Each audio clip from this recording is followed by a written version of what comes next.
What's up, guys? So today we're going to cover Linux basics. So hopefully you guys tune in and stay tuned in because you guys will learn a lot.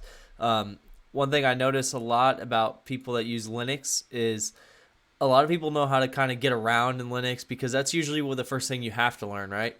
But not a lot of people know how Linux actually operates and understand it a little bit. So that way when there's a troubleshooting issue or there's an administrative task, that type of thing, they're not really sure what to do. So that's what we're going to cover in this. And this is going to be a series of, I'm going to start doing these series where I kind of break down very simple tasks as far as when you're getting into IT, things you might run into that you can then use. So that's kind of the goal here. And we're going to just kind of keep going with this stuff. So first thing, I want to say thank you guys so much for 500 subs. We've reached that goal. Our next goal is 1,000, obviously, but we're going to keep building. I really appreciate it. We are doing a giveaway. To enter the giveaway, all you have to do is follow the Discord, which is in the link, and follow the Twitter in the link. And if you're a sub, then you're going to be entered in that Discord or in that giveaway, and then the Discord will have the winner announced. So make sure you do it. I'm giving I think I said 2 weeks to make sure everybody gets entered if they want to, and you're going to get a keylogger, and it's a physical keylogger. We covered a video on them, and you're going to get that physical keylogger sent to you. So without further ado, guys, thank you so much, and if you guys are enjoying this content, hit that sub button. Make sure you comment, tell me what your guys' favorite video is, and also let me know how you guys are liking the Patreon content as well. So, all right, let's hop into it. So first things first, when we first log in, we're going to actually be in this directory, which is a home directory, okay? So when we list what's in it, it's whatever your home is, okay? So now what we'll do is we'll go back to the root directory. So this is like, and I'm going to compare a lot of this stuff to Windows for you guys because I know a lot of people are familiar with Windows. So this directory right here, this root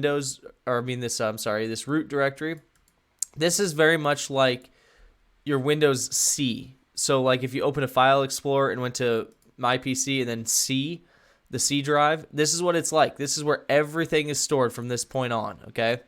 So literally everything is stored from right here in this directory.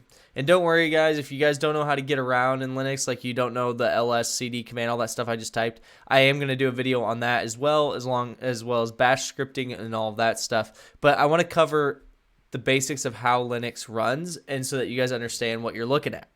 All right, so here you go. So now, first things first, if you guys don't know, Linux is a open source distribution, meaning that anybody can take the source code of Linux and they can edit it however they want, and then they can, say, hey, this is mine now, this is my distribution or my flavor of Linux, and they can send it off and sell it, right? Or do whatever they want with it. So I use Parrot Linux. It's just what I like. It's a more secure version. So the settings here might not be the exact same, but the basics are going to be the same. So keep that in mind if you use Kali, if you use Parrot, if you use Ubuntu, whatever you use, right? So here you have the first thing you're going to have is the bin, right? Or binary if you want. So when we go in there, we'll go in there and look at it. And you can see there's a ton of stuff, right? Ton of stuff. But what you can see here is that this is your commands that you have or your programs. So your binaries, okay? And what I mean by that is like we did a couple of videos and we did recon ng. I believe I did a video with recon ng. But you can see how many there is. There's a ton here. I mean, a ton. And you can see there's a lot of different programs. So like proxy chains, that's a program you can run, right? So all of that's sitting in here. And bin stands for binaries, right? So binaries, if you guys don't know, are just programs that, we'll go ahead and clear this out. All right. So in the bin, or think of it as binaries, are the programs. It would be like you go into your applications, if you will, on your Windows machine. So bin stands for binaries, or bind, you can call it whatever you want. It doesn't really matter what you call it, but those are the binaries. So now let's go into the boot.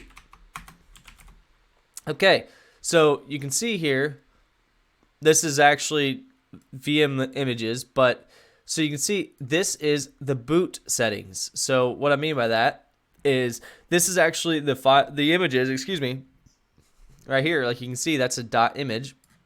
These are images that we're going to boot into. So this is obviously a virtual machine, so it's going to be a little bit different than a physical machine. But this is what settings and configurations you need to boot the system, right? It's telling it how to boot properly. So we know that the boot, that one's pretty self-explanatory, right? Like it's called boot. So obviously when you boot up, that's what we're looking for. So now we'll hit clear. Okay. Now here's where, now by the way, guys, I'm not going to cover these ones because these aren't in most Linux, right? This is specific to this one here. And then I'm not going to cover the 32, 64, 32. I'm just going to cover the one library. And then, yeah, so we'll go through them, but I'm just going to tell you guys, I'm not going to cover every single one of these, just the ones that are in the primary Linux. So that way, whatever distribution you're using, you have the same ones pretty much, okay? All right, so now that we'll go to dev, and there shouldn't be anything in there, but there might be. Okay, so yeah, when I say there shouldn't be anything in there, I mean, I'll explain. So basically, the dev, it stands for devices. So I don't have any devices plugged in here. Now, CD-ROM, yes, technically it has a CD-ROM, right, because my computer has one, but there's no CD-ROM on this virtual machine. There's nothing plugged into it. So that's the type of stuff that you're looking for. So this is the stuff you're going to be looking at for devices. So the settings, if you wanted to mount your CD-ROM here, you could mount it to CD-ROM. So then when you go into CD-ROM, we'll go into CD-ROM now. Okay, so let's just cat it. I'm just curious what it is. Okay, it's a binary. We're not going to read that. Okay, so the point is you could mount whatever it is you're going to put here. Like you could mount your, if you have a USB drive if you wanted to. There is a mount drive, and we'll cover that. But you can mount them here. This is the settings that are needed for your devices, your USB flash drives, your CD-ROMs, you know, that type of stuff. Whatever you're going to put in. If you have like a, I don't know, like a USB wireless adapter or something like that, you'd put that stuff in here. Like if you needed new drivers for it, that type of stuff, you could put that stuff in here. So now, that's pretty self-explanatory too, dev for devices, right? Some of these are pretty self-explanatory, but some of them get a little bit more complex.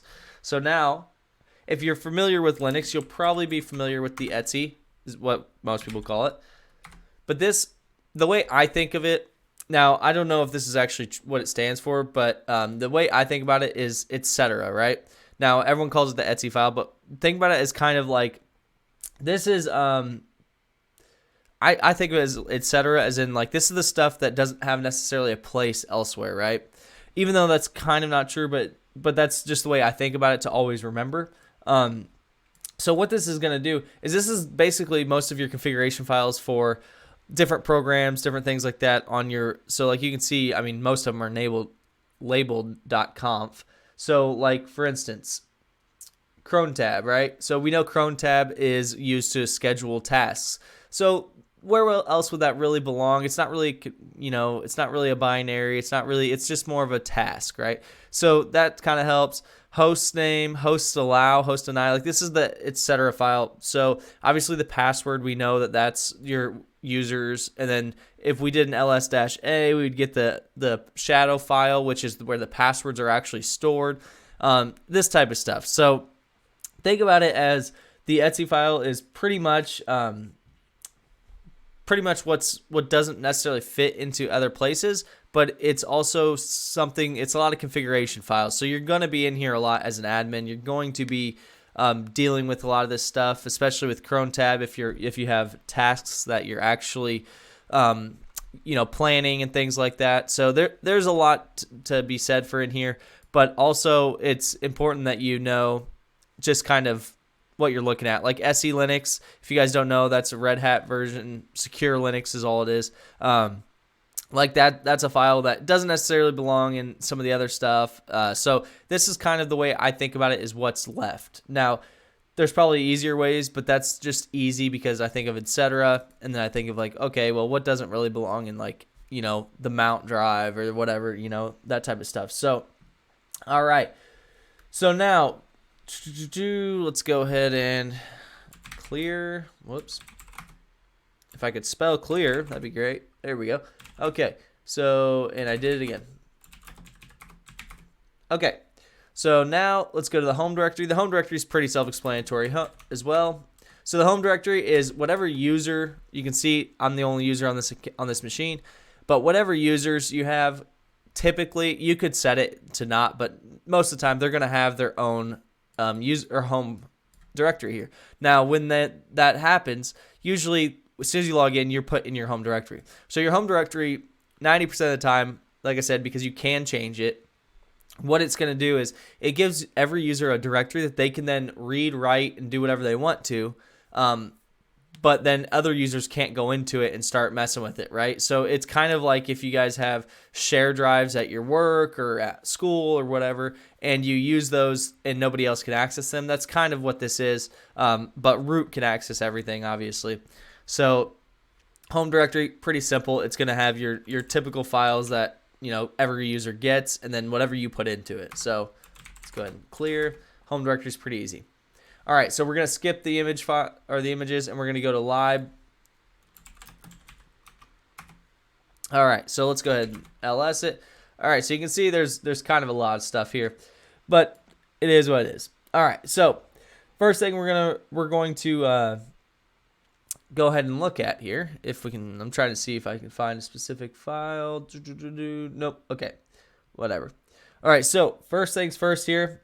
This basically what this is this provides functionality to other systems. So what it is let's say, for instance, you do an nmap, right? Well, or let's say you run a program that requires Python, right? Well, here's Python.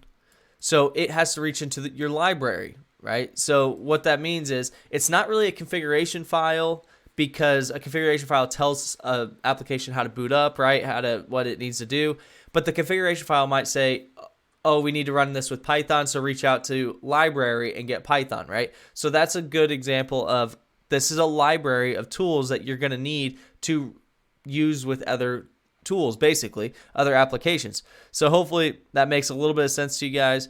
But really what you're looking for here in library is your tools that are needed to run other tools. Your tools that will, or your systems, binaries, things like that will be needed to then actually use. So like kernel, obviously you need the kernel, so that's going to be used in other things. So you can see there's all kinds of stuff here, but I was looking for another example similar to Python, but there's pretty much anything you need. Yeah, I don't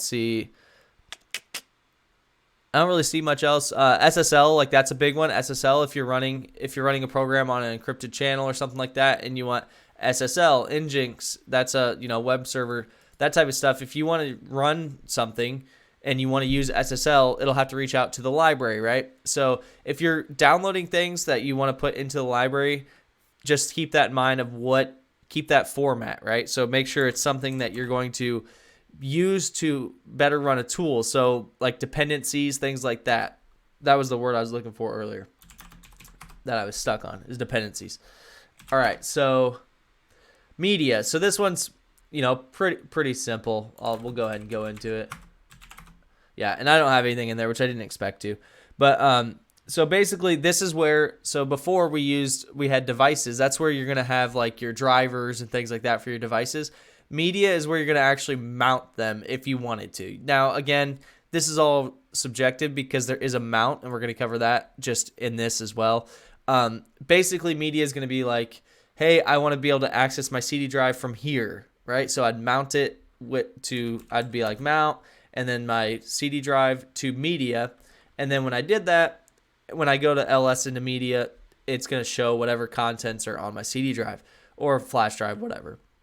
Now, I don't really care if you use media, or we can use the mount as well. So if we go into mount, nothing in there either. It's the same exact thing. So the mount is literally designed so that you can have somewhere to mount your media, mount your mountables, and things like that. So it just all depends how you want to do it. But yeah, so sometimes some Linux machines you might have a media, some you might have a mount, you might have both, and some you might have mount. So it just depends what you guys want to do, depending on where you want to mount them.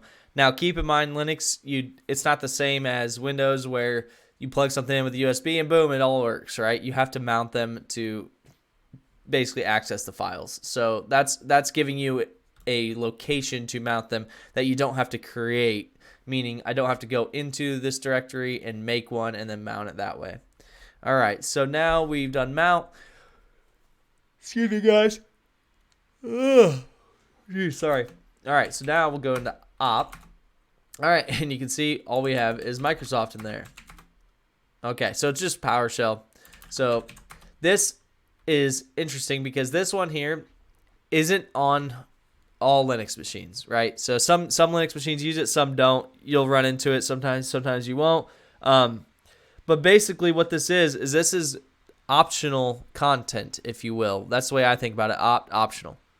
Now, what I mean by that is, so if you guys don't know how Linux works as far as when you download something, right? You'd say apt install and then whatever you want, John the Ripper or whatever, right? We just type John and it'd find it. Well, what it's doing is Linux has repositories that it already knows where those are, and we know they're safe applications. They're, Linux or whatever distro you've used has said this application's fine for this, right? Because it's on a repository, meaning it's reaching out. It's got a list of tools that you can download, kind of similar to your Microsoft App Store if you had that, right? So that's the same thing here, except for with opt, these are things that aren't put into your normal repository, meaning I download them from a third party or I download them from somewhere else that, isn't normally something that you would see on here. So they put them in here. So like PowerShell is a Windows utility. So clearly we wouldn't normally see that here, and we didn't download it through the repository. So we go ahead and put it in optional. All right. Okay. So now Proc is pretty simple too, and we'll go ahead and go into it first so that we can see what's in it. Okay, so we got a lot of numbers, and then we've got this here. Perfect. Okay, so what this is let's see here. I got notes over here. Okay, yeah, so this is the way I think of this. I think of things a little bit differently. I try to do like whatever they call those, where you associate something with something, So this is the way I think about it, is processes. So Proc Processes. Now what this is this is currently how your system is running, okay? Meaning this changes dynamically. It changes in real time. So what it is it allows you to actually make changes to your system in real time. So for instance, let's just look over here, so like mounts, modules and stuff, I could change that stuff in real time. Drivers, I could change that real time, and it's going to run in real time. So these will change every single time, right? Typically, I mean, there's going to be some that are obviously the same. But like if you're doing something else, this might change because these are what's going on your system currently, the processes, if you will. And that's the way I think about it.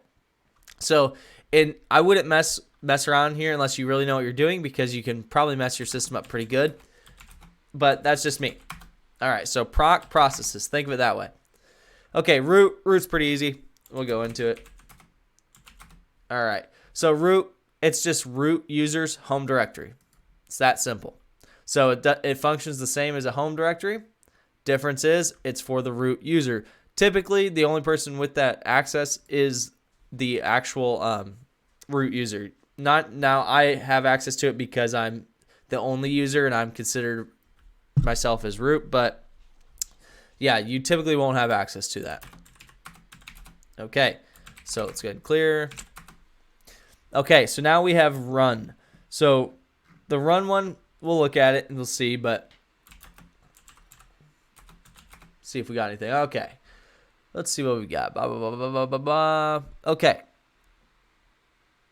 Got a little bit of cron stuff in there. Okay. So this is pretty much just gives the operating system somewhere to write these files, and you can see like this is a temp files and stuff like that.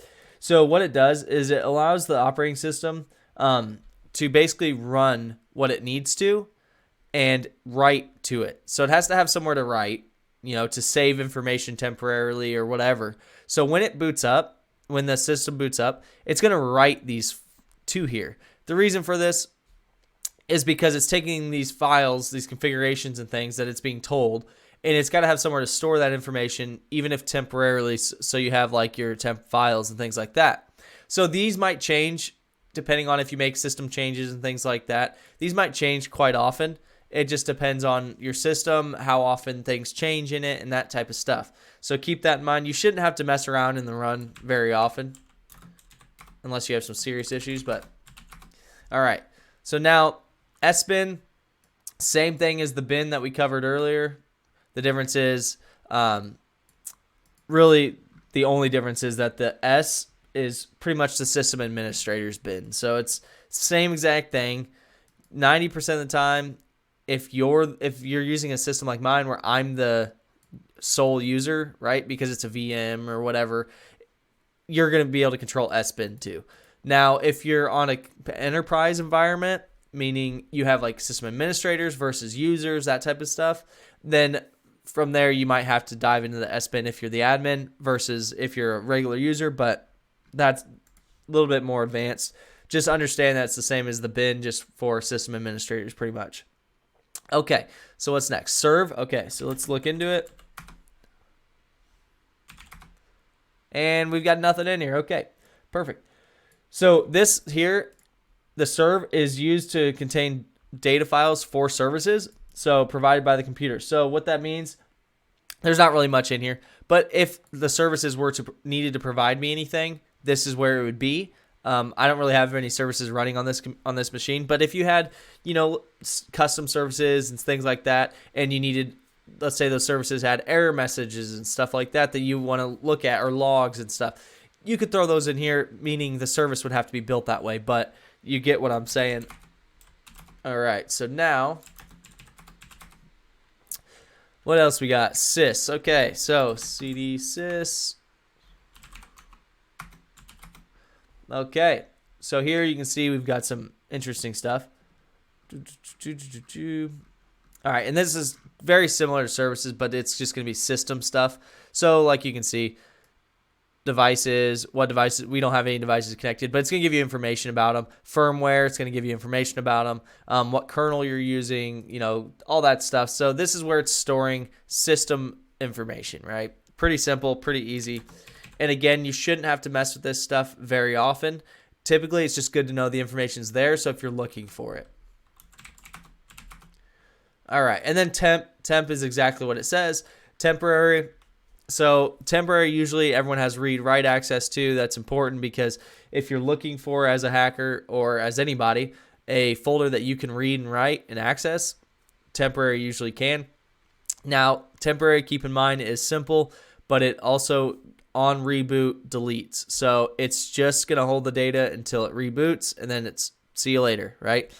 All right, so now we'll go into cd user, and you can see this is kind of when a user gets a folder. So like, for instance, when we go home and then that's our user, this is what they're going to get. They get these, settings. So this controls the users, what they have. I don't even know if there is games on this. Okay, so there's actual games. Interesting. So this is what users can access, and you can change all this. All right, so now last one is var, whatever you want to say, and this one again is pretty much what you think of it. So the easiest way to remember all these, I'll just tell you guys, is to remember what they stand for, or give yourself your own, because like Etsy, doesn't stand for etc. That's just what I think of it as. So give yourself, I think it's called I don't know what it's called, but you know what I'm saying when you associate something with a word, right? I think of proc as processes, root, obviously, temp, it stands for temporary, but that's what I think of instead of temp, so that way I can remember that type of stuff. So var, these stand for variables. This is pretty easy. So when you do variables, if you guys aren't familiar, if you don't have any scripting, programming language experience, that type of stuff, when you type something, like let's say I wanted to store a variable, meaning I wanted to purposely, every time I came into my home computer and I typed home, right? Let's just say that's the variable. I typed home. I would set that so that when I type home, what it actually does is it actually CDs me into home, right? So that way I wouldn't have to anymore actually type in cd da da da. So what it is a way to set your own variables, meaning you can set whatever command to do whatever you want. So let's say you have one that's called joke. You just say joke, and then you have a command that it equates to that tells you a joke. So I could type joke, and my computer knows that's a variable, and when you type joke, run this, and it runs something that tells me a joke, right? That's all variable is it's just something equals something, right? So it's just a way to give you shortcuts, basically, and that's where they're all stored here. A lot of them have like nmap.